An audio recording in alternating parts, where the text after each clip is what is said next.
Tere päevast! Hakkame nüüd 1,5 tundi rääkima sellest, et siin Eesti Geoloogiateenistus tegi mitu aastat uuringut, rahva raha kulutati 5 miljonit eurot ära, 1,1, aga natuke ka üle, sest plaanis oli 6. Ja püüame nüüd 1,5 tunni jooksul teada saada, et mida siis selle töö käigus uut teadmist teada saadi. Ja meil on siin paneelis rääkimas siis Eesti Geoloogiateenistuse hüdrogeoloog Maile Polikarpus, Eesti Geoloogiateenistuse vanemgeoloog Lauri Joosu ja Eesti Geoloogiateenistuse fosforiidiuuringute juht Jaanus Purga. Ja meil on üks kohver ka siin ees, et seda võib pärast hoolega ja uudistamas nii siin kui seal telgis, kus on näha, mida siis Eesti fosforiidist milliseid saadusi saab, maapõue saadusi. Ja neid ise uurida ja koos sellega pilti teha ja seda võimalust väga tihti pole. Aga sissejuhatuseks palun rääkige igaüks ise, milline oli teie roll selles uuringus ja millele te olite keskendunud. Hakkame Mailest pihta. Tere! Mina olen Maile Polikarpus, geoloogiateenistuses töötan hüdrogeoloogina. Minu vastutus antud töös oli siis pinna- ja põhjavee seire Aru-Lõuna uuringu alal, samamoodi põhjavee modelleerimine, pinna- ja põhjavee seoste modelleerimine. Minuga koos tegelikult töötas terve hulk või hüdrogeoloogia osakonna töötajaid, mitte ainult mina üksinda. Aitäh! Lauri. Tere päevast ka minu poolt. Selles uuringus oli minu roll siis eelkõige seotud fosforiidigeoloogiaga ehk kui sügaval ta on, mis ta kvaliteet on, mis oli siis sisend nii-öelda mäeinseneridele, kõik kaasnevad ressursid, mis olid fosforiidi kohal, mida me ka uurisime ja püüdsime leida võimalusi nende kasutamiseks ja siis ka kogu selle fosforiidi kaevandamise ja väärindamise võimalik mõju looduskeskkonnale, nagu Maile ütles, kindlasti ei teinud ma seda kõike, mis ma nimetasin üksi, seal oli palju inimesi, kes ka koos minuga seda tegid. Aitäh! Jaa, sa ütlesid, et olin projekti juht, ehk siis ma hoidsin otsasid koos teatud mõttes. Aga kui nüüd valdkonnast rääkida oma sihukese varasema kogemuse põhjal, siis siin oli minu põhivaldkonnaks tehnoloogia koos Birgitiga, kes seal tagapool lehvitab kohe, ja siis majandusvaldkond, tasuvusvaldkond ja ilmselgelt veel kord, et need 3 inimest, kes siin laval on, ei teinud seda tööd sugugi mitte üksinda. Meid kokkuvõttes sihukeses aktiivses kambas oli seal 7-8 iga nädal tööl, aga kogu geoloogiateenistuse poolt, ütleme, et sihuke circa 15 selle aasta jooksul, kes olid hõivatud. Nii et teadmisi oli päris palju. Aga ütle ühe lausega ära ka, et kuidas siis õnnestus läks nii, et raha ei ülegi ja terve miljon. Seda ma võin küll öelda, ma ilmselt saan selle eest küll pahandada, sellepärast et riiklikes institutsioonides ei tohi raha üle ju jääda. Aga ei olnud põhjust rohkem kulutada. Et me saime need teadmised, mis vaja on selle raha eest kätte ja piisava põhjalikkusega, nii et ma arvan, et see läks selle koha pealt hästi. Et viimase kopikani ilmtingimata ei pea kõike ära raiskama, mis sul on. Nii, kui me lähme selle uuringu juurde ja selle tulemuste juurde, et räägiks natuke ka sellest ikkagi, milline on praeguses maailmas üldse fosforiidi roll. Milleks seda kasutatakse, kui palju seda kasutatakse, millised on nagu tuleviku arengusuunad, kas on pigem kahanev maavara või pigem maavara, mida hakatakse üha rohkem kasutamine, kuhu avastatakse teadlased ühe uusi kasutusvõimalusi, et kuhu läheb maailma fosforiit? Ja lõviosa maailma fosforiidist umbes 80% läheb tegelikult erinevatesse väetiste koostiseks. Ja nüüd väetiste tarbimine on käinud suhteliselt heas korrelatsioonis inimkonna populatsiooniga, mida rohkem on inimesi, seda rohkem on ka väetist vaja. See trend ei ole hüppeline, aga ta niimoodi tasapisi mõne protsendi võrra igal aastal kasvab. Ja nüüd mahu mõttes on kindlasti väetised see põhikoht, kuhu seda kasutatakse. aga fosfori kasutusalad üldiselt on väga laiad, et seda fosforhapet kasutatakse näiteks ka toiduainetööstuses, Coca-Colas on natukene fosforhapet, väga palju on räägitud akutehnoloogia arengutest, et on liitiumfosfaat akud, kuhu samuti läheb fosforit.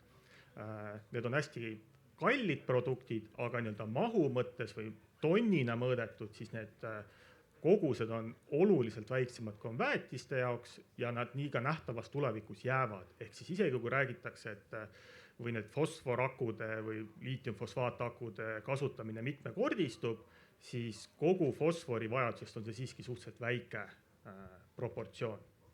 Näiteks proportsioonis, kui Euroopa Liidus rääkida, siis Euroopa Liidus fosforhapet väetiste jaoks, niisugust keskmise kvaliteediga fosforhapet nagu 54%, mis on niisugune põhitarbekaup, tarbitakse 4,5 miljonit tonni aastas ja aku kvaliteediga hapet ainult 36 000. Ja kui aku kvaliteediga hape suureneb näiteks 3 korda järgmise 5 aasta jooksul, siis on seda ikkagi ainult 100 000 võrreldes 4,5 miljonit.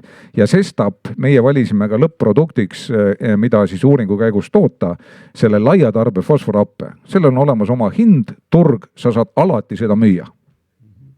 Aga no kui praegu on suurimad fosforiidikaevandajad ikkagi Hiina ja Maroko, kauaks neil seda jätkub? Kas neil saab fosforiit ükskord otsa, mis tekitab nagu ja kui vajadus ja nõudmine ei vähene, siis tekib võimalus võib-olla teistel ja tõuseb ka hind. On see nii või ei ole?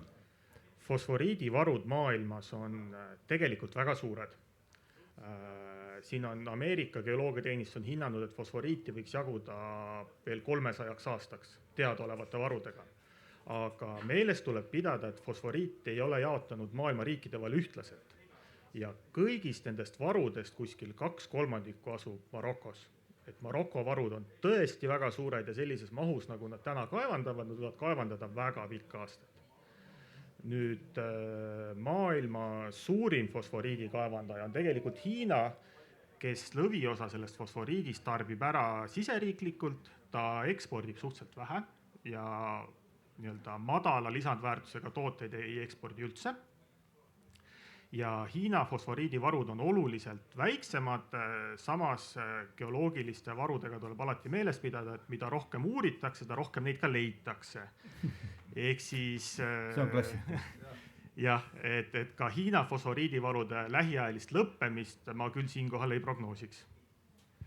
Ja lihtsalt suurusjärguliselt jälle, et kui Maroko kaevandab aastas praegu siuke circa 35 miljonit tonni, siis Euroopa Liit tarbib 5 miljonit tonni. Nii et ainult väikse osa sellest, mis Maroko aastas kaevandab, aga vaatamata sellele Euroopa Liit oma tarbimisest 80% toob sisse ja suurelt jaolt ta toob sisse ikkagi Marokost ja siiski ka Venemaalt veel siiamaani, mis seal salata, ja 20% saab ta siis Soomest, ainsast Euroopa Liidu kaevandusest Siilinjärves. Aga kui varusid on paljudes riikides, miks siis kaevandavad ainult Maroko ja Hiina ja veel võib-olla vähesemal määral Venemaa ja Euroopa Liidus on ainult ka nagu Siilinjärvel Soomes, eks ole. Miks teised seda ei tee? Ja no tegelikult väiksemas mahus on ju kaevandajaid on veel, et sealt nii-öelda Maroko ümbrusest või Lähis-Idas neid riike on täitsa palju, kus fosforiiti kaevandatakse. Miks teised seda ei tee? See on hea küsimus. No väga pikalt mõeldes Euroopa Liidu peale, väga pikalt on ju ikkagi olnud kaevandamine selgelt langevas trendis Euroopa Liidus tervikuna, kus siis järjest rohkem kaevandamist mitte ainult fosforiidist, aga ma arvan, fosforiit on osa nagu tervikpildist, kaevandamisliikus ütleme siis 3. maailma ja Euroopa Liit importiski toormeid. Aga mis võib-olla fosforiidi puhul on oluline välja tuua ja miks ka fosforiit kuulub nende kriitiliste toormete nimekirja, siis nagu Jaanus ütles, meie peamised impordipartnerid on Maroko ja on Venemaa,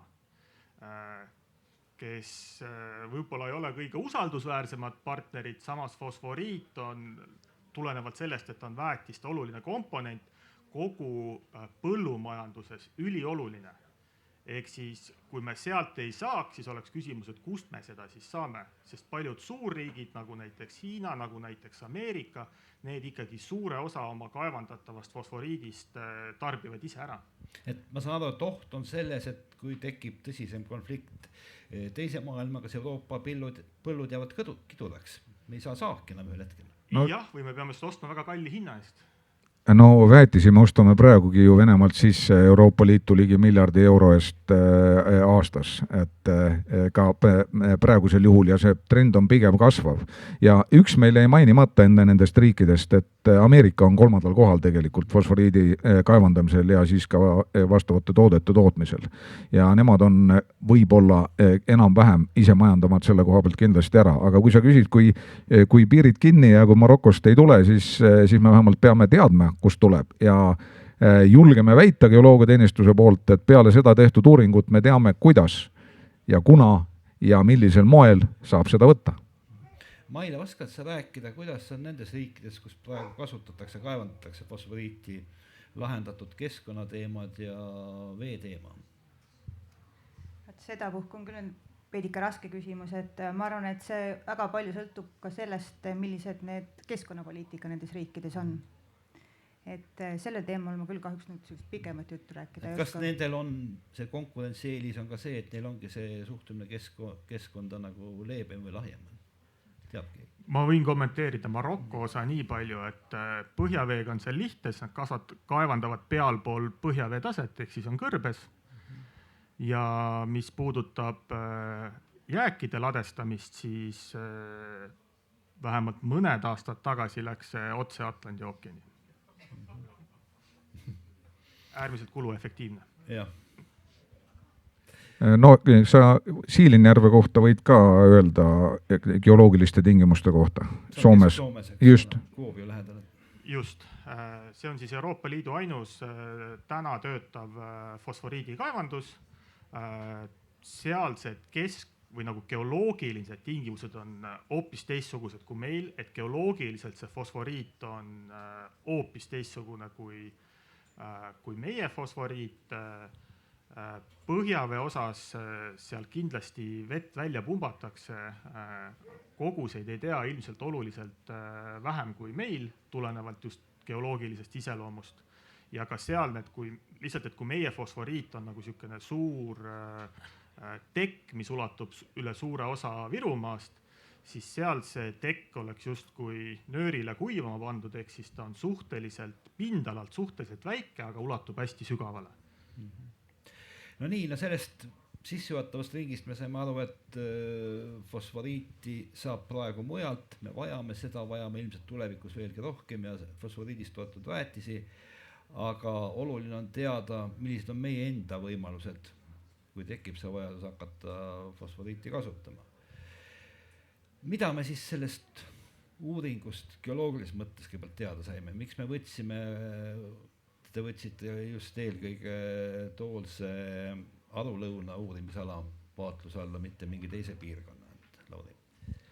Just, et võib-olla kui alustaks siis sellest uuringuala valikust, äkki saaks panna esimese slaidi. Kas keegi ütleb, kas tekkis mingi roheline kaart? Väga hea. Ja. Et Eesti peamised siis fosforiidimaardlad paiknevad Virumaal, enamasti Lääne-Virumaal, natukene ka Ida-Virumaal on 3 suurt fosforiidimaardlat, need on siin natuke tumerohelisema piiriga tehtud. Ja enne kui käesolev uuring algas, siis me ei hakanud nagu nullist fosforiidiga tegelema, aga me juba eelnevalt olime vaatanud, et kus võiks need kohad olla, kus oleks nagu vähemalt teoreetiliselt võimalik mõelda fosforiidi kaevandamisest. Ja siis sai välja valitud üks umbes 10 ruutkilomeetrine ala, mis peaks nende punakalt seal ekraanil nüüd olema. Me nimetame seda laiendatud Aru-Lõuna uuringualaks. Me juba eelnevalt teadsime, et seal ei ole Eesti kõige parem fosforiit, aga see oli ala, mis juba oli tugevalt mõjutatud kaevandamisest.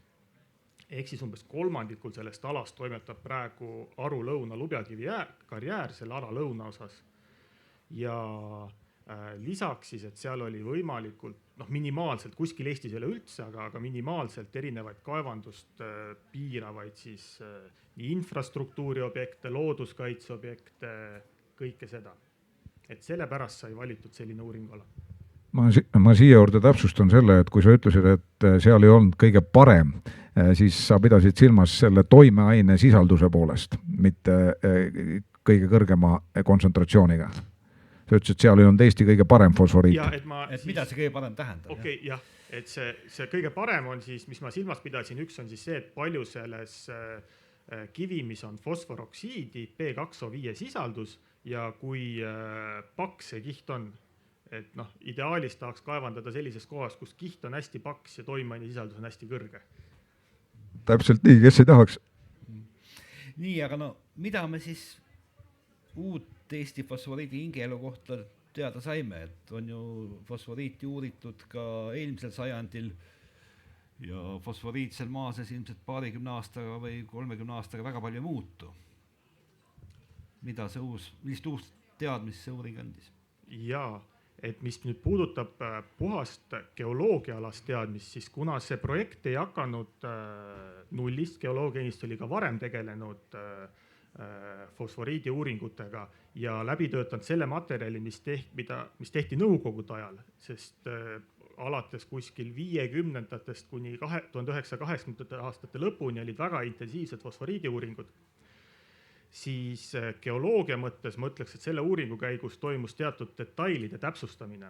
Et midagi sellist, et nüüd me uurisime, saime geoloogiliselt täiesti röögatu avastuse osaliseks, midagi sellist ei olnud. Et kogu selle uuringu fookus on ikkagi väga selgelt töötlemisel, fosforiidi väärindamisel, kuidas leida tänapäevaste meetoditega kõige parem viis, et seda läbi viia. Ma siiski natukene geoloogi kiidaksin ka, sellepärast, et sa ütlesid, et midagi uut väga teada ei saanud, aga minu arust sai tehtud väga hea ja väga kõrgel tasemel geoloogiline mudel või siis täpsustatud geoloogilist mudelist selle kohta nihukese täpsusega ja nii head algmaterjali näiteks majanduslike otsuste või karjääri planeerimiseks tavaliselt kunagi ei ole eraettevõttel võtta, mis seekord geoloogia teenistuses loodi ja see geoloogiline mudel on alles, selle täpsus ja ruudustik ja kolmemõõtmelisus, see on hämmastava tasemega. Ehk siis selle peale kulus päris palju aega ja vaeva ja see oli geoloogide tegemine isegi siis, kui muidugi jah, selle fosforiidi kvaliteet seal maa sees selle ajaks oli muutunud, sul on õigus. Millist uusi tehnikat, tehnoloogiat või seadmete saite kasutada võrreldes varasemate uuringute, mis annavad täpsemat pilti sellest, mis seal sügaval maa sees toimub? Oi, palju meil lõpuni aega on jäänud, ma siin võin vist lõpuni ära rääkida. Katsume mõne minutiga hakkama saada. Aga tegelikult võrreldes sellega, mis siis toimus 80 aasta lõpul, siis üks röögatu revolutsioon on arvutid, kui siis kogu see geoloogiline info kõik põhimõtteliselt trükimasinaga ja jooniseid tehti käsitsi, siis see mudel, mida Jaanus mainis, tugineb suuresti siis kogutud andmetel, aga tänapäeval pannes selle siis vastavates programmides arvutisse, annab see loomulikult tuleb eelnevalt ära kontrollida, aga annab suurepärase võimaluse, kuidas igas siis punktis sa saad küsida, kui sügaval siin fosforiit on, millise kvaliteediga ta on, kui paks ta on, millised kivimikihid on fosforiidi kohal, et ta on nagu töövahend, mis muudab palju lihtsamaks. Samuti on erinevad keemilised analüüsid, mida on lihtsalt palju hõlpsam tänapäeval teha, kui olid mõnikümmend aastat tagasi. Ja võib-olla väikse detailina, et kui me nüüd kogusime fosforiidi proovi selle sama uuringu jaoks, sest meil lihtsalt meie Arvavere arhiivis ei olnud piisavalt materjali, mis oleks esinduslik, siis me kasutasime sellist puurimistehnoloogiat, mis on uus geoloogia jaoks või geoloogia proovi võtmise jaoks, sest enamasti kasutatakse seda ehituses, kui puuritakse sügavaid vaiasid sildadele, hoonetele. Näiteks Tallinnas on väga paljud hooned sellistel suurtel vaivundamentidel, aga siis meie ei tahtnud mitte seda täita ära betooniga, nagu tehakse ehituses, vaid tahtsime siis sealt seda materjali kätte saada. No kõrvuti fosforiidiga asub maa sees ka selline asi nagu tiktoneemakilt, mis sisaldab erinevatel andmetel päris palju metalle ja ka Eestis on viimastel aastakümnetel räägitud, et see on tegelikult meie kasutamata varu ja meie rikkus. Me peaksime sealt kulla, hõbeda ja igasugused muud kallid asjad välja võtma, et mida see uuring selle koha pealt näitas? Just, et siis see on üks kivimikiht, mis siis antud uuringu alal oli täpselt fosforiidi kohal, siis see vana nimega tiktoneemakilt või siis mustkilt on oma olemuselt siukene, ta võib nimetada põlevkiviks, ta on mudakivi, kus on palju orgaanikat, aga seal on ka palju erinevaid metalle sees ja need metallide sisaldused on tõesti oluliselt kõrgemad kui näiteks ümbriskivimis. Nüüd ka käesolevas uuringus me püüdsime vaadata, et kas oleks võimalik, kuidas neid metalle sealt niimoodi mõistlikult kätte saada, et sellest nii-öelda mingi toode või et neid saaks maha müüa. Paraku me jõudsime siiski järeldusele, et arvestades seda ala suurust, neid metallide kontsentratsioon ja seda kilda kogust, siis esiteks neid metalle on nagu absoluuttonnides ikkagi suhteliselt vähe sealt. Ja et meil täna ei ole sellist just tööstuslikku tehnoloogiat, kuidas need sealt mõistlikult kätte saada.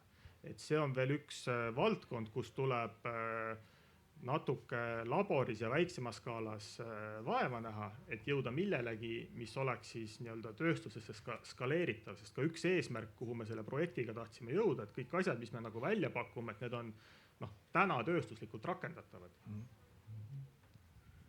Aga võrdluses teiste riikide maardlatega on see, kui me lihtsalt kas hõbedat kulda meil on, tasub kunagi hakata kaevandama või mitte, mis selleks peaks siis muutuma? Nüüd sa mõtled just seda mustakilda kontekstis. Ja, et seal on küll põhi nii-öelda element on vanaadium, mida sealt võib-olla kõige hinnatum tänapäeval on. Et nüüd lähiringkonnas, kui me vaatame sarnaseid maake, siis need on natukene rikkamad.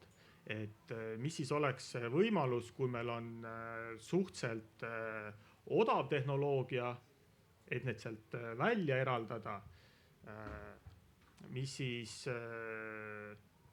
ilmselt ei oleks väga efektiivne, aga siis annaks selle võimaluse, et Rootsis kasutatakse ühte sellist tehnoloogiat, kus tehakse suured kuhjad ja sealt see siis niimoodi ajapikku keskkonnatingimustes leostuvad välja need metallid.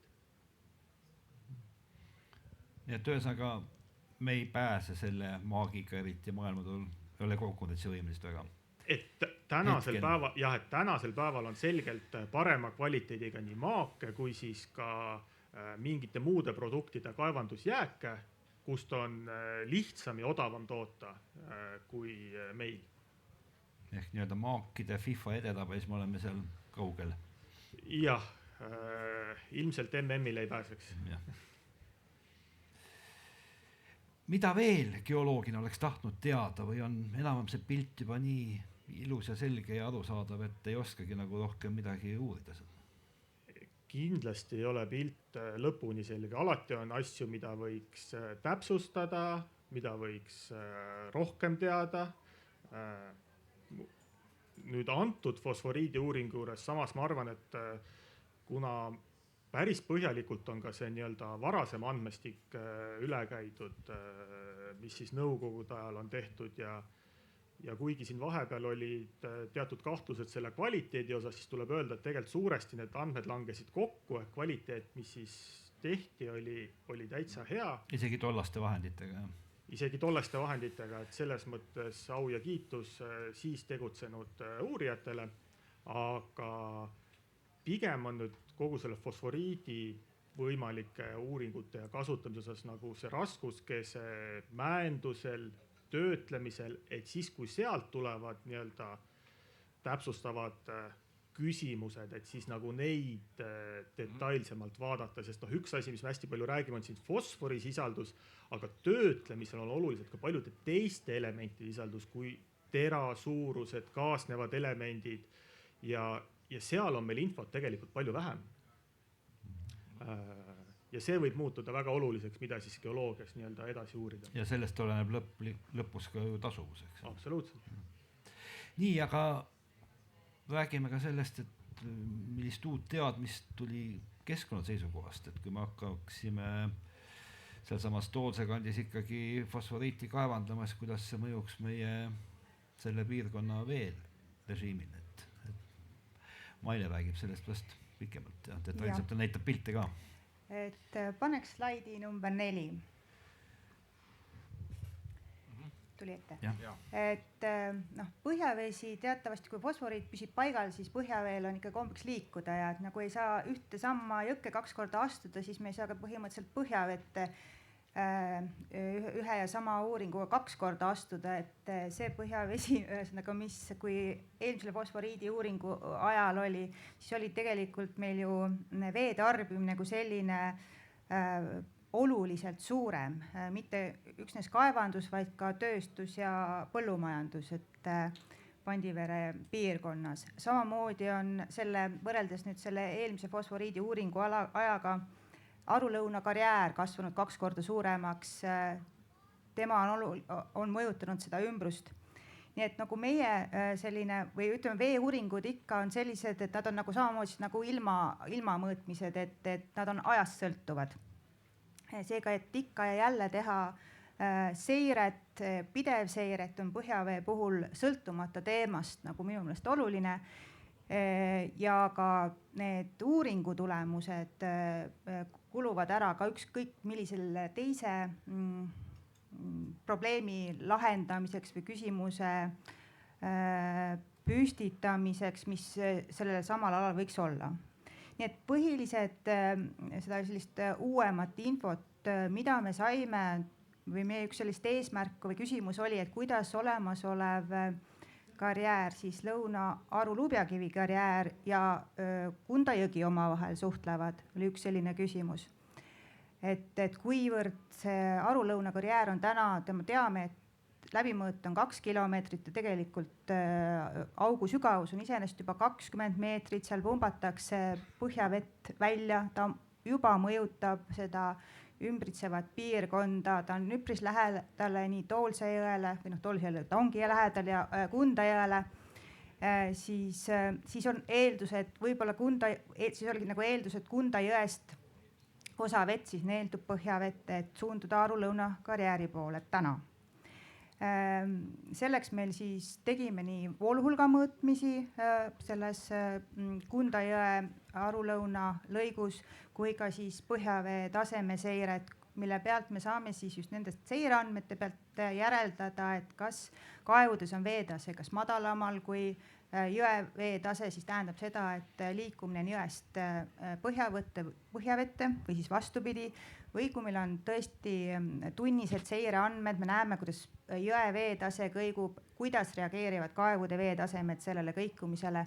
Selle tulemus nüüd oli üldpildis selline, et Kunda jõe põhjasetted on üpriski vettpidavad ja sealne veevahetus, vee liikumine siis jõest karjääri suunas on väike. Küll aga on hästi põhjaveega seotud Toolse jõgi, kuna teda on kõvasti seal ka õgvendatud, näeme kohe, et Lubjakivi paistab sealt jõepõhjast välja ja seal oli küll kohe ilmselgelt näha see, kuidas vastavalt sellele, kuidas siis vett pumbati Toolse jõkke, me näeme veetasemed, põhjaveetasemete pealt, kuidas tegelikult see kohe osa sellest veest neeldub põhjavette tagasi, nii et selle tulemusel siis on 2 olulist järeldust, et Toolse jõgi on põhjaveega hästi seotud, Kunda jõgi on Kunda jõe põhjasetted on võrdlemisi hästi vettpidavad ja seetõttu ka me prognoosime, et Kunda jõele olulist mõju see fosforiidikaevandus ei avaldaks. Samal ajal Toolse jõkke tõenäoliselt hakatakse ka seda välja pumbatud veekogust suunama, siis selles mõttes summa summarum seal pigem see veetase või vooluhulk suureneks. aga nüüd, kui rääkida üleüldse, et millised nagu mõjud siis sealt kaugemale lähevad ja et kuidas siis on ikkagi nende pandivere allikatega siis. Et kas puhtaks jäävad kõik Virumaa puhtaveega allikad? Et kuidas nende allikatega siis on, et kui te seda joonist vaatate, siis näete, seal on see Aru-Lõuna karjääri pilt, seal auk maa sees ja meie nii-öelda see kavandatav fosforiidi karjäär siis tuleks samma kohta. Aga me näeme, et pandivere poole liikudes on meil oluliselt rohkem põhjaveekihtisid, et kõik need, mis on sinisega, on põhjaveekihid ja need, mis on seal joonise peal siis halli värviga on veepidemed. Ja ilmselt on see üldtuntud teema, et pandivere kõrgustik on siis see toiteala, kus toimub põhjavee toitumine ja sealt see vesi siis hakkab radiaalselt liikuma igas suunas ja kuna meie siis nii-öelda see karjäär asub siis põhja pool, siis ilmselgelt nagu siit joonise pealt näeme, et meie see nii-öelda planeeritav või kavandatav või võimalik karjäär asub tegelikult siis põhjavee väljavoolualal, mitte toitealal. Ja nüüd, kas allikaveed jäävad puhtaks? Allikavee puhtus sõltub sellest ikkagi, et mis toimub sellel alal, kus see allikas oma vee saab, et kus toitub toitumine. Ehk et allikavee kvaliteeti saab ikkagi muuta need tegevused, mis toimuvad pandiverel ehk et allikast nii-öelda ülesvoolu. Pluss ka siis see asi, et me näeme, et osad põhjaveekihid kiilduvad välja ja tavaliselt ongi need allikaalad seotud sellega, kus see põhjaveekiht välja kiildub, siis meie see karjääriala saab siis tegelikult otseselt mõjutatud ainult kahte põhjaveekihti, mis on siis kõige alumine Ordoviциum cambrium põhjaveekiht ja siis selle peal olev Lasnamäe-Kunda veekiht. Kuna Ordoviциum cambrium põhjaveekiht on veel surveline, siis me tegelikult selle põhjavee väljapumpamise tulemusel, et kui me paneksime siis järgmise slaidi, kus on siis näha ka see viirutatud alal, et kui sügavale see karjäär siis ulatuks. Et siis tegelikult me ei kuivanta ära ka seda Ordoviциum cambriumi veekihti, mis on see alumine, vaid me tegelikult alandame selles kihis survetaset. Ja tõepoolest ohtu satuvad ainult need kaevud, mis on praktiliselt karjääri ümbruses. Nüüd Lasnamäe-Kunda veekiht, mis on maapinnalt siis maapinnal lähemal. Tema on meil täna juba mõjutatud sellest lubjakivi karjääri tööst. Ja seal tõesti, et kui me võtame nüüd järgmise slaidi number 6, kus on näidatud ka need depressioonilehtrid, siis tõesti me näeme, et see Ordoviциum cambriumi veekompleksi depressioonilehter survetaseme alandus, kuna tema toitumistingimused on väga piiratud, siis seetõttu tõesti see depressioonilehter ehk veealanduse mõju läheb kaugele, aga see ei tähenda seda, et sellepärast pandivere allikad ära kuivaksid või et madalad salvkaevud saaksid ära kuivatud. Et kõige suurem ikkagi see mõju, kus sellele karjääril jääks territooriumile, mis on Kunda jõe ja Seljajõe ja siis Tallinna-Rakvere maantee piirides. Et kui maapinnalt esimene põhjaveekiht, siis tõesti seal me kuivendame juba seda põhjaveekihti, kui on madalad kaevud, salvkaevud või madalad puurkaevud, siis seal on tõesti see veetaseme alandamine konkreetne mõju, mis siis sõltub sellest, kui sügav see kaev parasjagu on. Aga püüame nüüd, kui ma küsin niimoodi, et kui võtame kilomeetrites Toonse kaevandusest, võimalikust tulevasest fosforiidi kaevandusest, kui kaugel see kõik võimalik keskkonnamõju on tuntav inimesele, ökosüsteemidele, loomadele, taimedele ja millest see avaldub? No selge on see, et nagu siit selle joonise pealtki näha on, et mida lähemale on see ökosüsteem või see majapidamine kaevandamisele, seda suurem mõju on. Ja mida kaugemale me läheme, seda väiksemaks see mõju jääb. Mida tuntakse näiteks Rakvere linnas? Rakvere linn ilmselt ei tunne suurt midagi, kuivõrd ainult ehk, et kaevudes võib-olla peab pumpa sügavamale laskma, aga mitte selles mõttes olulist mõju.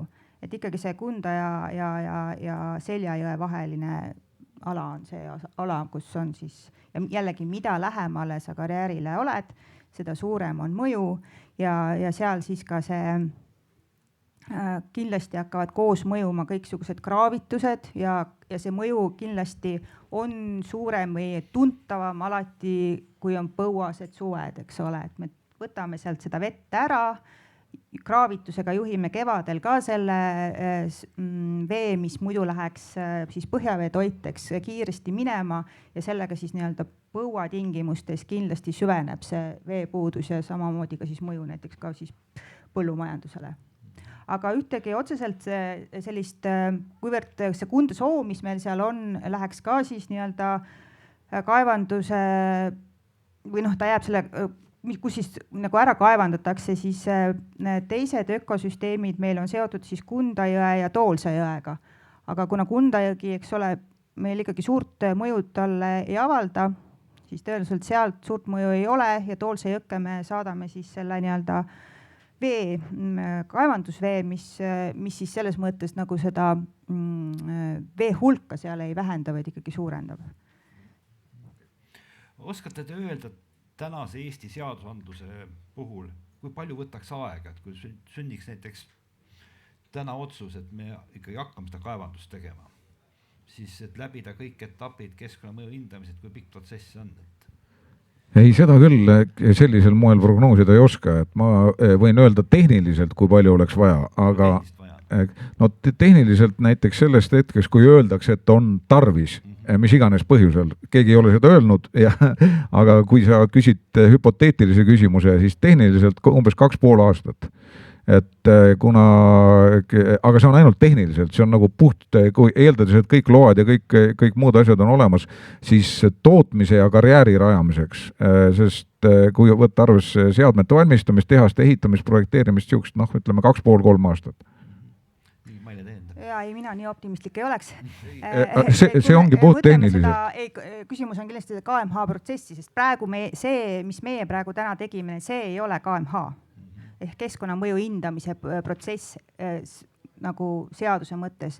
Et selleks tõenäoliselt, ma just vaatasin, et Uuskiviõli kaevanduse KMH protsess võttis aega 4 aastat. Nii et tõenäoliselt ma arvan küll, et see ikkagi läheb nende kõikide mõjude uuesti läbikaaristamine, kuna me ei vaadanud ka seal täpsemalt veel seda loomastiku, linnustiku, õhuseiret, selliseid asju.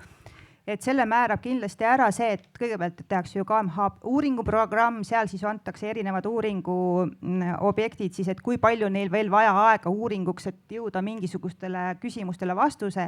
Nii et ma arvan, 4-5 aastat läheb ikka enne, kui pluss kohtuvaidlused, pluss kõik võimalikud hanked ja ühesõnaga 2,5 aastaga. Maile, ma jätsin just selle osa täiesti välja, ma ütlesin, et puht tehniliselt, et sellest hetkest, kui kõik paberid on korras, et igasuguse kaevanduse keskkonnamõju ja ettevalmistumine on pigem 7-8 aastat, aga ärme sellega rohkem, et vastus oli tehniliselt. Aga Lauri oskab rääkida ka sellest, et iga maavara kaevandamisel kasutatakse ära ainult väike kasulik osa. Suur osa sellest massist, mis maalt välja tuuakse, osutub üleliigseks. Kas see tähendab seda, et kusagile Toolse lähedal võiksid tekkida nagu Kohtladel on poolkoksimäed ja aherainemäed, tekivad ka liivamäed? Vot selles küsimuse sisu peitub teatud mõttes tehnoloogias ja selles kasulikus aines. Et kui meil on kasulikku, mida me saame kätte või müüa selles 1 tonnis maavaras, mis me välja toome 10%, ja sellest töötlemise käigus me kaotame veel umbes 30%, siis see tähendab, et me saame 1 tonnist kätte näiteks 70 kilo. Ja kõik see, mis sellest 70 kilost üle jääb, see on ka olemas ja sellega tuleb midagi teha. Ja selle jaoks saigi ette valmistatud Lauri initsiatiivil see fosforiidisaaduste kohver. Ehk siis see näitab seda ära, et kui meil jämedalt vaata nüüd, et heli käest ära ei lähe, et ma nüüd liigun siit. Et kui meil jämedalt on nii palju fosforiiti, mis me toome välja siis olles pannud kõrvale kõik aheraine ja kõik selle, mis kaevandamise käigus kaevandamise jäätmed on. Ja siis hakkame seda töötlema ja lõpuks saame kätte sellise koguse ainet, mida me saame siis müüa. Aga see on fosforappe. See on nüüd see fosforappe 54%, väga ilus näeb välja, siukene. No jah, see on nagu tarhuinn, ütleme värvi poolest. Mulle meenutab ta kõige rohkem tarhunni, kuigi tarhunni tihedus oli ilmselgelt väiksem. Aga see tähendab, et esiteks me kõrvaldame katendi. Katend arulõunas on osaliselt kõrvaldatud. Me läheme sügavamale, siis me kõrvaldame veel selle katendi. Selle katendi me pärast viime karjääri tagasi, nagu põlevkivi kaevanduste puhul. Sellega on enam-vähem asi klaar. Musta kilda me käitleme niimoodi, et tema tagasiladestamine toimub ohutult. Selle tehnoloogia me töötasime välja selle uuringu käigus. Aga siis on meil see fosforiit, me rikastame teda, rikastamise käigus saame temast kontsentraadi, ehk siis see on peaaegu samasugune produkt nagu seal on keemiliselt, ainult et temast seda kasulikku asja, mida müüa, ehk siis difosforpentaoksiidi on 3 korda rohkem. Ja siin on umbes 30% ja seda võiks idee järgi panna laeva peale müüa, panna rongi müüa. Sellel on oma hind, see maksab umbes 135 kuni 150 eurot tonn. No liiga mitte see purk, tonn. Kui see purk maksaks, siis oleks asi juba hästi. Aga see 130, 135, 150 eurot tonn ei ole just mingi nüüd väga kõrge kvaliteediga produkt. Ja siis selle edasise töötlemise käigus lõpuks me saame nii palju, mida me saame müüa. Aga samal ajal tekib meil rikastamise käigus flotaliiv. Flotaliiva kogus on, kui te vaatate seda esialgset fosforiidipurki, siis väga lähedane sellele. Selle flotaliiva tuleb ladustada sinna karjääri juurde, nagu sa ütlesid. Järgmise töötlemise käigus tekib meil fosfokips, ehk siis kuna fosforiiti töödeldakse väävelhappega selleks, et saada fosforappe, siis meil tekib vältimatult fosfokips ja selle kogus on, seda on küll vähem, aastas tekib kui esialgset fosforiiti, kuid kokkuvõttes seda flotaliiva ja fosfokipsi kokku on meil rohkem kui sisse minevat fosforiiti. Ehk siis me võtame maast tonni fosforiiti välja, midagi müüme sellest ära teatud koguse, aga see, mida me ladestame aastas, mis meil üle jääb, seda on rohkem kui seda fosforiiti, mis me välja tõime. Sest sa küsid, kuidas see võimalik on, aga see on selle jaoks, ei, ta on loogiline selle jaoks, et me paneme sinna väävelhapped sisse ja mitte midagi ei teki ega kao ära, vaid massibilansi järgi jääb see alles. Ma küsin pigem seda, et kas see flotaliiv oleks taaskasutatav aine või ta on pigem prügi? Taaskasutatav teatud tingimustel ta oleks, sest peaasjalikult ta on liiv, ehk siis räni. Ja tema ainuke häda on see, et ta on hästi peenike töötlemise tõttu ja selle tõttu teda otse ehitusliivaks kasutada ei saa. Teatud vahekordades ilmselt saaks, mingi koguse saaks, häda on see, et teda on palju. Ja teine häda on et sellega seoses see, et kuna ta tuleb rikastusprotsessis, siis ta ei ole keemiliselt enam puhas. Kas ta sisaldab siis mingit kahjulikku ainet? Ta sisaldab jääkaineid rikastamisreagentidest, täpselt nii ongi. Ja nende tõttu ta tuleb teda ladestada ikkagi settebasseinidesse või siis jäätma prügilasse laias laastus. Küsi uuesti. Tegemist on prügiga? No prügiga ta on mineraalne prügi. Kui ütleme põlevkivi analoogiaga võtta, siis teda tuleks ladestada umbes samasugusel meetodil nagu põlevkivi tuhka settebasseinidesse. Ehk siis sa kasvatad seda siukest terikooni, aga ta on kontrollitud, tema all on vettpidav kiht, aga sa pead ta rajama ja see ei ole ilma rahata. Nii et Toolsesse on oodata kunagi liivaplatoosid või terikone? Nüüd sa püstitad hüpoteetilise küsimuse. Me ei räägi praegu sellest, keegi ei ole otsustanud punkt 1 kaevandada, praegu me ütleme, et sellise olemasolevate tööstuslike meetoditega see ei ole majanduslikult mõistlik. Mina ei jõua kuidagi samasuguseni järelduseni, et meil on oodata neid terikoone. On ju käib ju selle pealt, et kui oleks, mitte siis, et oleme teinud. Taaskord tänaste teadmiste põhjal me ütleme, et see ei ole tänaste tööstuslike tehnoloogiatega majanduslikult põhjendatud. Ja see oli ka järeldus, aga kui sa ütled, kui tehaks kõik niimoodi, siis see jääks paratamatult järgi, sellepärast massibilansi järgi jääb ta järgi. Ja tegelikult see, et see flotaliiv ei ole taas ladustatav karjääri, oli natukene mulle isiklikult pettumuseks. Ma eeldasin, et on parema, nagu keskkonna mõisteliselt parema, aga kuna me peame arvestama kõikide Euroopa Liidus kehtivate keskkonnanormidega ja sellega see uuring ka arvestas, siis me peame teda käitlema sellisel moel. Marokos võib-olla oleks. Marokos on rikastusjäägid teistsugused ja seda nemad ju saavad kohe põhimõtteliselt selle 30% asja, nad panevad selle laeva peale ja müüvad, neil ei ole vaja seda rikastusprotsessi sellisel moel teha, selleks, et seda kontsentraati müüa. Nii, Lauri, sa tahtsid täiendada? Jaa, ma lihtsalt mõtlesin lisada seda, et kuigi sellele flotaliivale kohati on rakendust, siis kuni seda täiemahulikult ära ei kasuta, seda peab kuskil ladestama, kui on fosforiiditööstus, see paratamatult tekib. Ja kui siin enne oli lihtsalt küsimus, et selle kohta, et mida veel uurida, siis on nagu üks näide, et see meie käesolev uuring või lõppenud uuring kindlasti kõikidele küsimustele ei vastanud, aga kas oleks võimalik kasutada teistsuguseid reagente, et seda flotoliiva saaks tagasi panna mingitel tingimustel või et sellisel kujul selliseid reagente, et seda flotoliiva oleks lihtsam kasutada mingites muudes tehnoloogilistes protsessides. Ja sellega olen täitsa nõus, et meie uuringu käigus vaatasime 25, seda on palju, erinevat rikastusprotsessi, erinevat rikastusmeetodit selleks, et jõuda välja selle optimaalseni, kus siis reagentide kasutus oleks minimaalne ja selle kontsentraadi väljatulek oleks maksimaalne. Et see ei olnud niisama, et me kõigepealt plaanisime vaadata 11 protsessi, lõpuks vaatasime 25 erinevat meetodit. No enne kui me nüüd liigume selle uuringu põhiteema ehk kaevandamise ja töötlemise majandusliku mõju juurde, et ma küsin,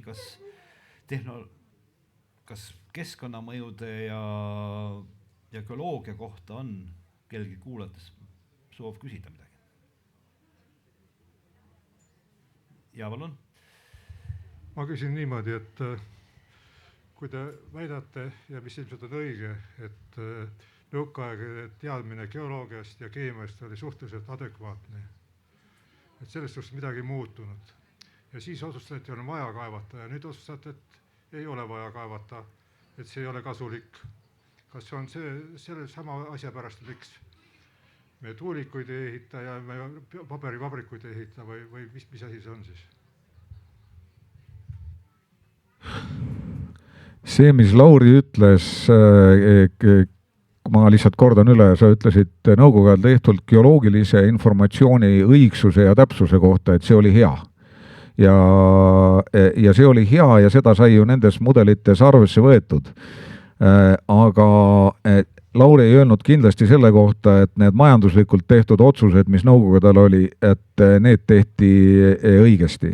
Ehk siis seda majanduskeskkonda ja seda ka riigikorda, see oli nagu teistmoodi, et neid tasuvusi, mismoodi siis hinnati, seda ma ei tea. Aga me suurelt jaolt teame ka seda, et kui oli üleliiduline plaanimajandus, siis kui sul kuskil oli midagi olemas, siis teatud kulud võisid olla arvestatud hoopis teise kohta, kus sa ei teadnud. Aga praegu me arvestasime niimoodi, et kõik kulud peavad olema sellesse müüdavasse fosforappetonnis. Ja kui keegi on nõus selle eest maksma nii palju, siis järelikult tasub ära. Kui keegi teine teeb seda odavamalt, näiteks Maroko või siis Siilinjärvi, siis ta ei tasu ära, sellepärast et meie käest siis keegi ei osta, kuna me pakume kõrgema hinnaga. Ja nii lihtne oligi. Et kas see vastas enam-vähem? Aitäh! Ja, et me liigume kohe ka just selle majandusliku poole, aga on veel küsimusi keskkonna või geoloogia kohta?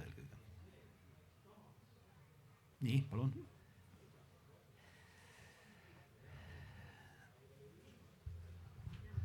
Ma tahaks lihtsalt lisada tegelikult vestluse alguse juures, kui oli küsimus nendest, et kus see fosforiit tuleb, on ju, kõige tutvustan ennast Margus Rahasuur fosforiidisõber. Et kohe ütlen ära, et kui ma oleks Eestimaa kunn, siis me homme juba hakkaksime tegutsema. Me paneksime püsti tehase, fosforappe ja väävelappe tehase ja leiaksime ka tööstusliku vahendi mustast kildast siis vanaadiumi ja teiste metallide väljatoomiseks. Aga mis puudutab nüüd sellest, et kus see fosforiit tuleb, no Maroko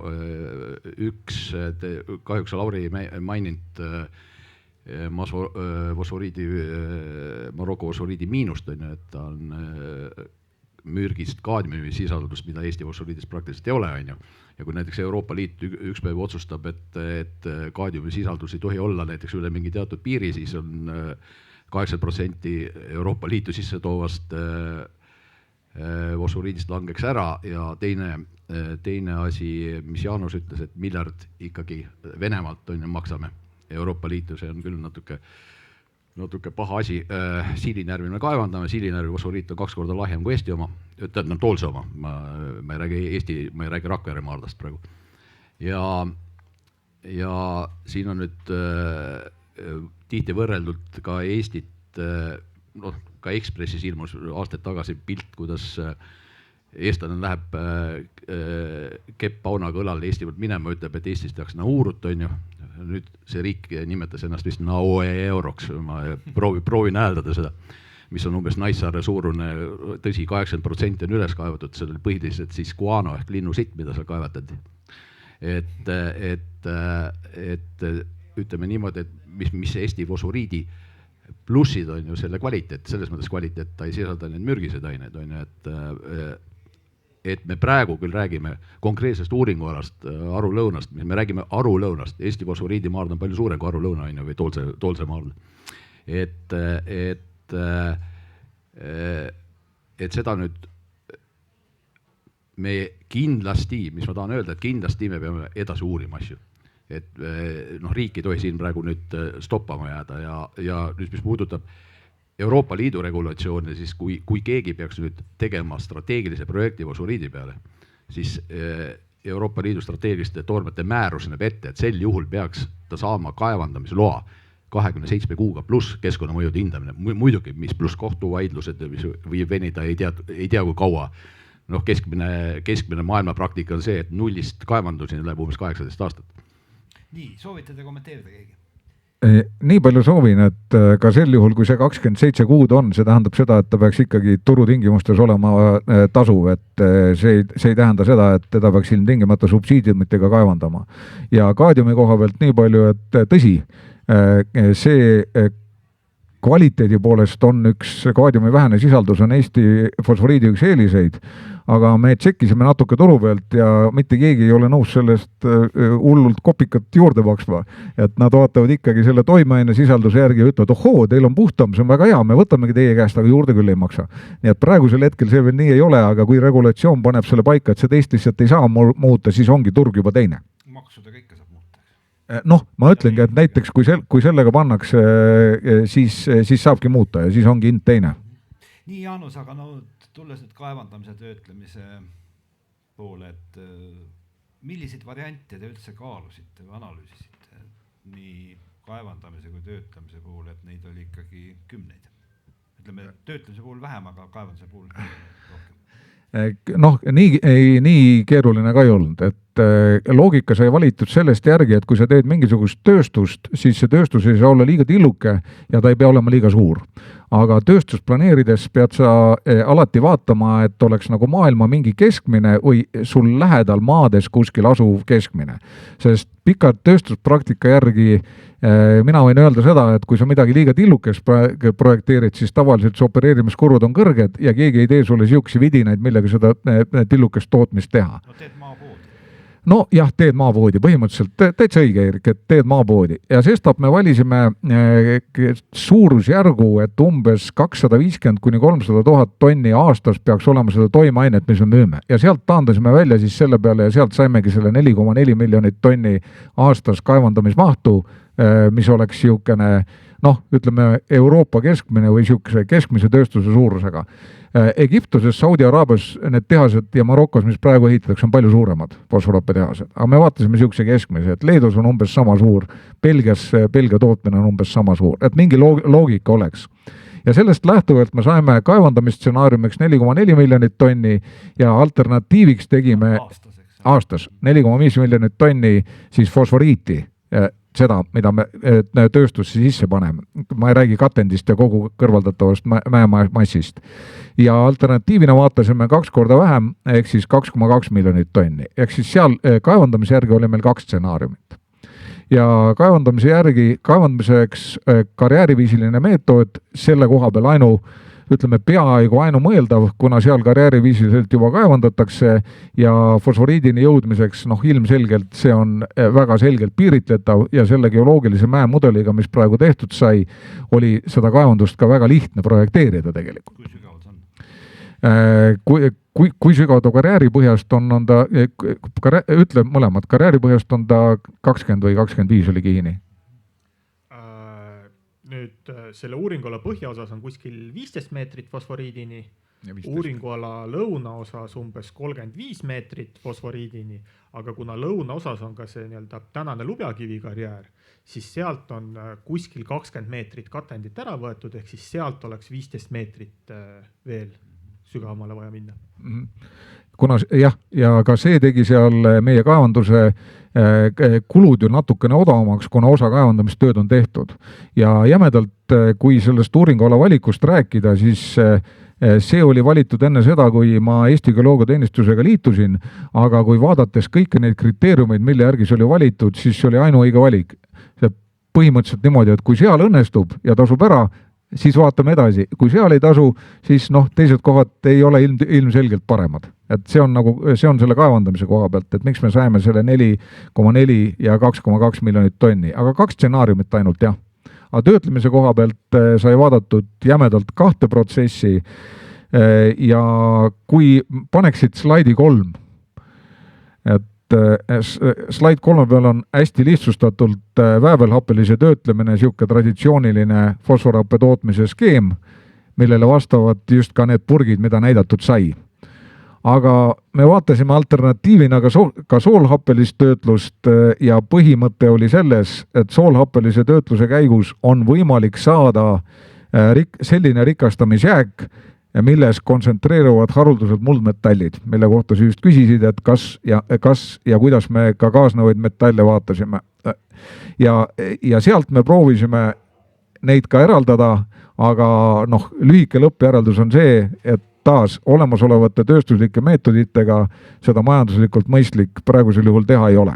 Sest neid on punkt 1 lihtsalt liiga vähe ja punkt 2, nende kättesaamisele kulub niivõrd ohtralt kemikaale, et majanduslikult praegu olemasolevate meetoditega sealt siukest produkti kätte ei saa, mida keegi oleks nõus ostma. Ehk siis meile ja ainsaks müüdavaks produktiks reaalselt ikkagi fosforhappe, millel on maailmaturul olemas nii nõudlus kui hind ja selle vastu me siis hindasime majanduslikku tasuvust kogu protsessil. No ma tsiteerin aastast 2011 Põhjarannikul rääkis tollane Viru Keemiagrupi arendusdirektor, et sellise tsitaadi, et kui aastakümneid tagasi muutus fosforiidiga tegeleme mõttetuks, kuna tema rikastamine oli väga kulukas, siis vahepealsetel aegadel on rikastamistehnoloogiat drastiliselt muutunud. Sõnasta lisades, et samal ajal on kallinenud ka fosforiidi nagu enamiku teiste toorainete hinnad. See arendusdirektor oli tollal Jaanus Purga.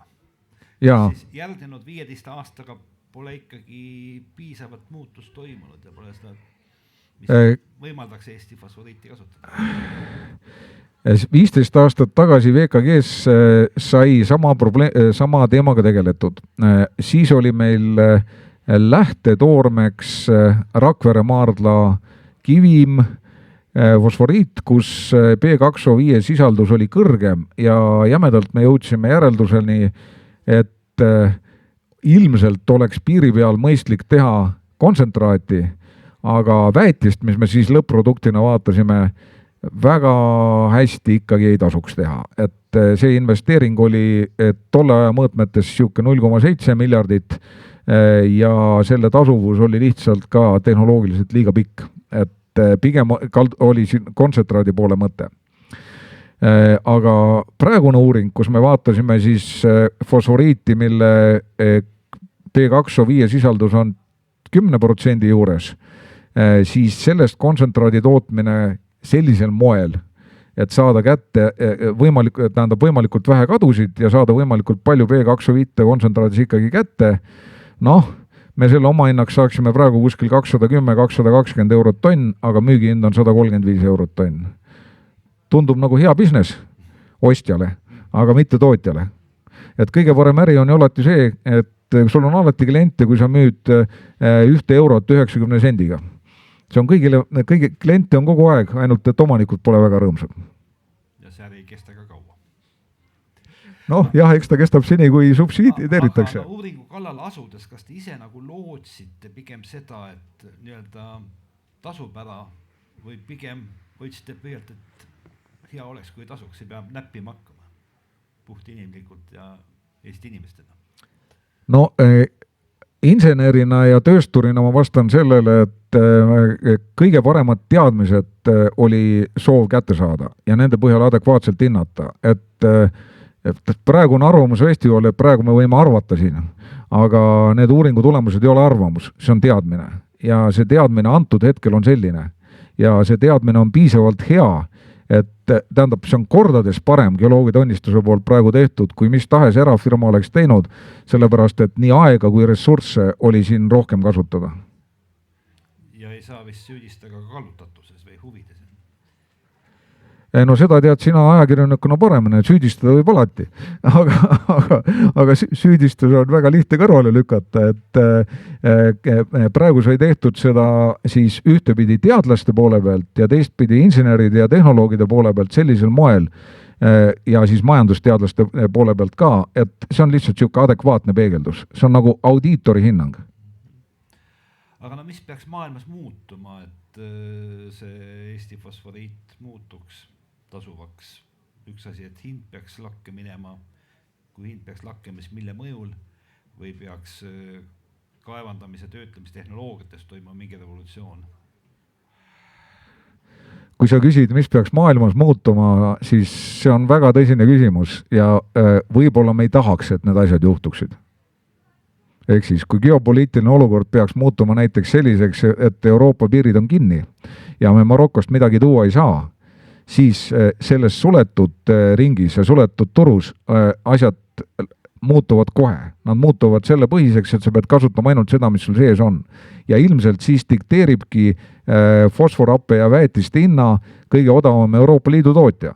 Ja sellisel moel see hind ei ole kindlasti enam praegu 900 või 1100, vaid ongi kuskil suurusjärgus, mis meie ütlesime 1500.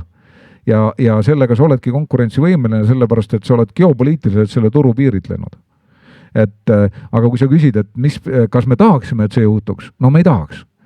Sest kui suures pildis vaadata seda ka keskkonna mõistes, siis ilmselt on mõistlik kasutada, ma mõtlen kogu planeedi mõistes, neid ressursse, kus sa suudad väiksema keskkonnakasuga saada sama produkti ja sama kasuliku asja kätte enne seda, kui sa lähed väga suure, nagu Lauri ilusti ütles, et kui sul on tekk mööda maad laiali, siis sa pead hulka ruutmeetreid selleks ju ära rikkuma, et saada kätte mingi teatud kogus.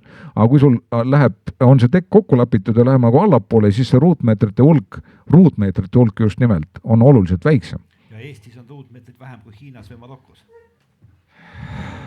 Eestis on ruutmeetrid vähem jah, eks vastavalt sellele proportsioonile, kui väike riik on, me peame ka toimetama targalt. Aga oli ikkagi üllatav, et see vahe, selle tasuvus, ütleme kulude ja tulude vahel oli ikkagi kujunes niivõrd suureks ja mis selle tegelikult nii suureks teeb? Pane palun slaid 8 praegu. Ja jah, las olla slaid 8. Siin slaidil 8 on nüüd näidatud need 8 majanduslikku stsenaariumi, mida me analüüsisime siis. Need olid siis erinevad tootmisprotsessid ja erinevad kaevemahud aastas. Ja vastavalt sellele ka muidugi erinevad investeeringud. Ja ühel juhul me vaatasime niimoodi, et lõpptoode on see sama kontsentraat, teeme investeeringud ainult nii palju, et saaks selle kontsentraadi ja sellel on maailmaturul kogu aeg võimalik müüa, kas sa müüd teda kahjulikult või kasumlikult, see on teine asi, aga sa saad igal juhul teda müüa ja teisel juhul oli siis lõpp-produktiks hape. Ja ükski neist variantidest praeguses majanduslikus olukorras tasuv ei ole.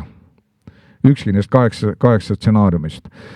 Mõned on natukene vähem kahjumlikud ja mõned natukene rohkem kahjulikum, kuid nad on igal juhul kahjumlikum. Ehk siis see tähendab seda, et puht investori seisukoha pealt sihukest investeeringut mõtet teha ei ole. Ja siin peab lisama just selle asjaolu ka, et mis ei ole välja tulnud, et siin pole arvestatud ka keskkonna kaevandamistasu. Investori jaoks on kulu, riigi jaoks mingi tulu, eks?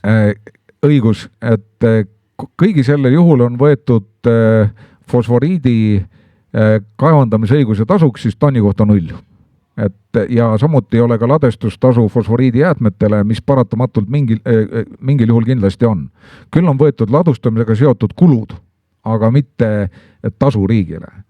Ja ei saa öelda, et selline tegevus riigile oleks nüüd ainult kahjumlik, kindlasti mitte. Seal oleks 512 töökohta, otsest töökohta, aastane maksutulu oleks circa 60 miljonit sellise majandustegevuse jooksul.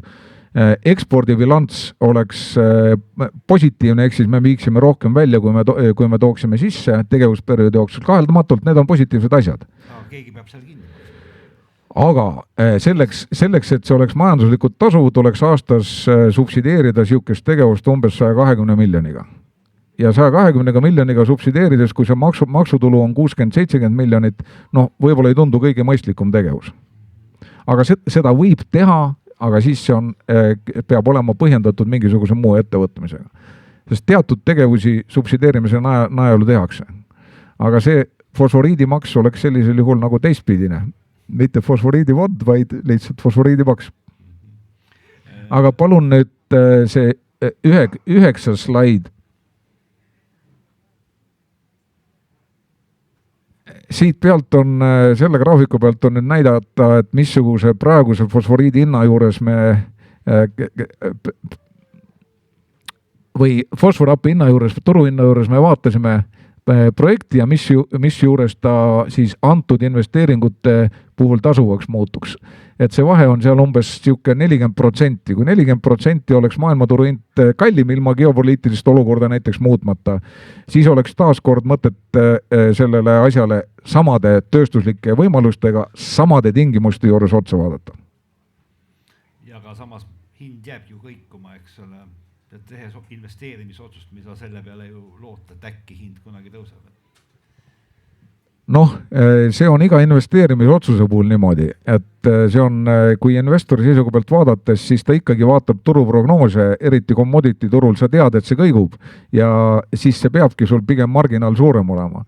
Ehk siis jämedalt, et selleks, et mingisuguse tõusu vastu mängida, sa pead selles ikka üsna kindel olema ja see marginaal, mis sa selle pealt teenid, peab olema väga suur iga aasta. Ütle üle ka veel, et kui suur see hinnanguliselt kogu investeering on, et kogu selle fosforiiditööstuse käivitamiseks on ta suurusjärgus miljard eurot? Väävelhappelise protsessi puhul, kui me võtame koos kaevandusega loomulikult, koos kaevanduse karjääri ja koos jäätmehoidlatega 1,1 miljardit. Ja kui pöidla peal hakata sihukese vana tootmisinimesena arvestama, mul peaks jääma iga aasta üle sihuke 100 miljonit, siis ma hakkaksin mõtlema, kas seda teha. Aga see tähendab seda, et see peab olema väga rasvase marginaaliga äri, mis seda teha. Kes võtaks sellist asja teha, tead sa keda?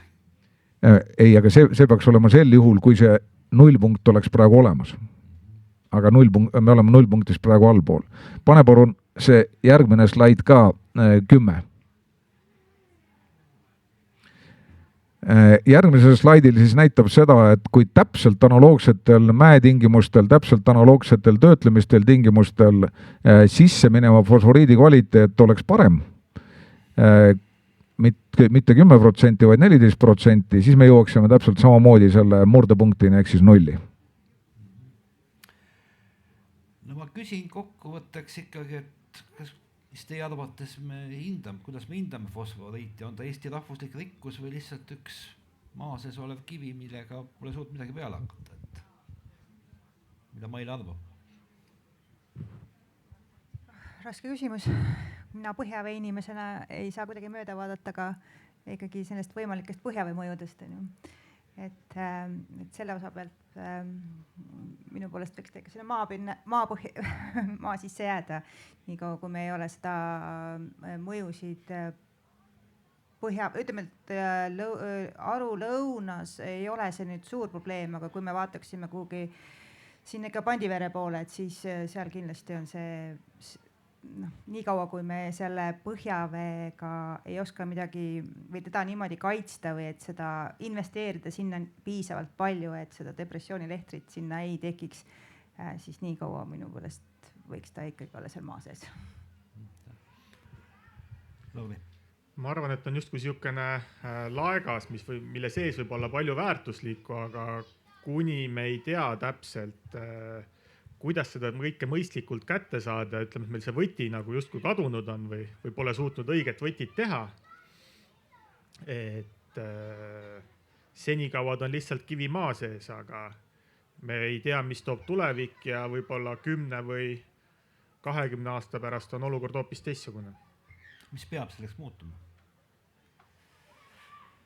No seda Jaanus natuke nüüd